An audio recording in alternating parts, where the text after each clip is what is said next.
Would you like to reflect on something with me? Sure. I like to do interviews with people. Okay. Hi, my name is Violet, by the way. Hi, Miranda. Miranda, how do you spell that? Miranda. Mda. Thank you very much. So, is it okay, by the way, if I record it? If not, that's fine too. I just turn it off. Mm-hmm. You would love that? Oh, Yeah, you're awesome. I'm going to try and get this way so the wind isn't getting in there. Okay. So, oftentimes I like to reflect with people about things they hold true. I just a little bit ago talked to a guy about how dirty the river is. Sometimes with like politics, we've talked about Trump or because of Halloween ghosts. Oftentimes I find they revolve around religion. Is there anything you'd like to reflect on for 5 minutes?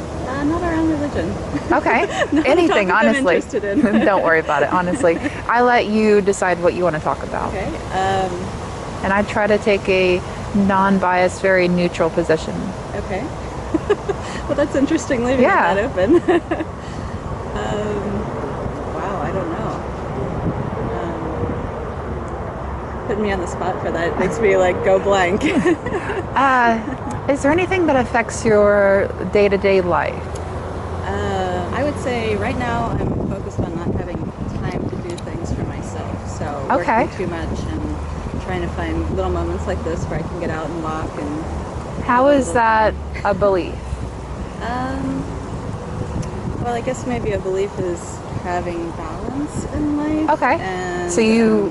I guess I would believe in trying to find balance to be good to myself and to other people, so that I'm not such center-focused, work-focused kind of person. Okay, so you seek balance. I seek balance. That's very cool. Can we time that for 5 minutes and just give that a go? So to talk about it for 5 minutes? Yeah. I just try to ask questions and you just tell me what you think. Okay, all right. Okay, so when you try to find balance, how did you come to the idea that life is better with balance? How did I come to the idea that life is better with balance? I think maybe opposition. When I don't feel like I have balance, then I might be angry and I might take it out on other people. I might not feel right, don't feel healthy. And so I guess I would come to the conclusion that the opposite, when I do feel balance, I can do better things for the world, for myself, for my family, for my friends. So if I can restate this, I try to restate them to make sure I understand them. Whenever you live in a lifestyle or a way without balance, you tend to find that you have negative consequences in your life. Is that correct? That sounds right. Okay. So if you were to live a life for a while that was balanced, and then you lived a life that was unbalanced, and you found that both of them were the same, would you still prefer to believe that living a balanced life was the better way of living?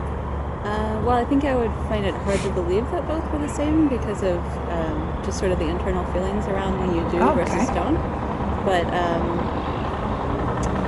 yeah, and that's profound. If I've discovered both were the same, then maybe I would still try to achieve balance because I've heard that it's important, but not necessarily because I've made it important. I'm not sure. So you said that you heard it's important, and you also have feelings toward a balanced life versus an unbalanced life. I'm curious what sources you go to that directed you towards a more balanced life. That's interesting. I'm not sure. I would guess maybe things that I've read, magazines that I've read. Balance is talked about a lot in things like yoga classes, and I value yoga, so I think that probably makes me reflect on the idea of having balance in your life. Maybe in conversations with friends or family, it might be commented that you need to find a better balance, that maybe you're doing too much of this or working too much or whatever the thing might be that's putting things off balance. Not spending enough time with family might be recognized by the family, and so then I think that would make me start to think about, reflect back towards balance. So balance seems to incorporate itself into your life, like you said, yoga and different sources like your friends and family that sort of instigate an idea about balance. If, for example, a lot of people around you or magazines started talking about the benefits of imbalance, would that have any effect? I would probably be influenced.